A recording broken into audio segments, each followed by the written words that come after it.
Like and subscribe and click the bell icon to get new video updates. Investigation into rushed reburial of Mungo remains over traditional owners' objections by Jack Lattimore, May 25, 2022, 7:18 p.m. Save login, register or subscribe to save articles for later. Share normal text size, larger text size, very large text size 11. View all comments. The NSW Environment Department has launched an investigation after the remains of some of the earliest modern humans discovered in Australia were removed from storage on Tuesday, over the objections of traditional owners, and reburied secretly in unknown graves.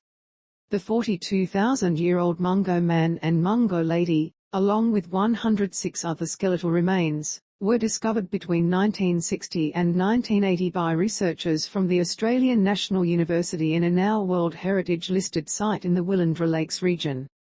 Mutthi elder Dave Edwards was present when Mungo man's remains, along with more than 100 other ancient ancestors, were taken back to country in 2017. Credit Justin McManus. They are central to a controversy between two local Aboriginal groups.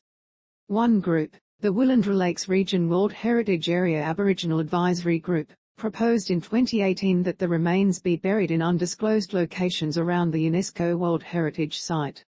Outgoing Federal Environment Minister Susan Ley approved that plan shortly before the election. The group's chair, Patsy Winch, was contacted for comment but said she was unable to make any statements on the matter. Dr. Wilfred Shawcross, Right, and the late Anthea Carstairs excavate the remains on Mungo Man in 1974. Credit University of Melbourne. The second group, the Mutthi, Barkindji Porkindji and Njayampa traditional owners from the three tribal traditional groups, TTTG, wants the remains preserved in a keeping place, where scientists can apply to study them using non-intrusive measures. The TTTG senior elders and traditional owners recently wrote to Ley and NSW Environment Minister James Griffin seeking a stay on the reburial plan. The group sought assurances that the reburial would not proceed for a period of at least 14 days to enable an emergency declaration under Section 9 of the Commonwealth Aboriginal and Torres Strait Islander Heritage Protection Act. The TTTG group said state and federal governments had assured it the remains would not be reburied until a legal application challenging the plan could be properly assessed.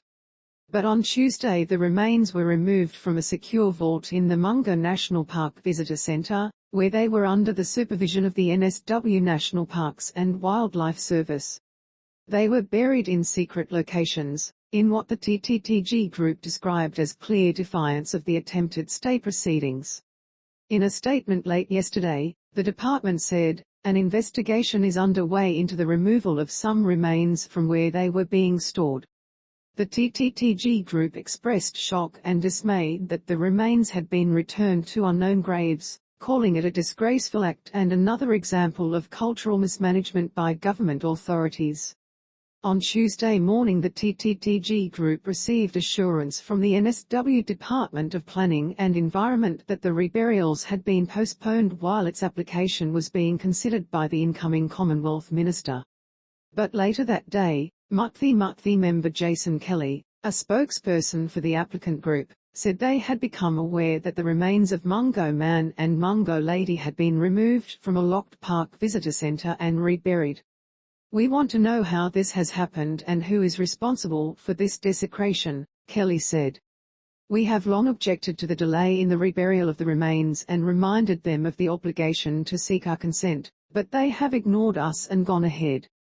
Barkindji Porkindji man Michael Young, a recognised traditional owner under a 2015 native title decision, said the TTTG group had attempted to apply for an injunction under NSW's Aboriginal and Torres Strait Islander Protection Act but was told it didn't need to put the application in. Instead it was instructed by the state's Office of Environment and Heritage that nothing was going to proceed. The group was repeatedly assured over the course of Tuesday that reburials would not go ahead. For me, it's criminal and they should be held accountable for this destruction, Young said. The traditional owners and elders group wants to know where the remains are now buried, so a culturally appropriate public memorial on country can be provided. The discovery of the remains of Mungo Lady and Mungo Man rewrote Australian history, giving evidence of continuous Aboriginal existence. A number of stakeholders questioned the authority of the Aboriginal advisory group that authorised the reburial. The group's board was supposed to face elections last year, but the process was postponed due to COVID-19 health restrictions. A Commonwealth Minister for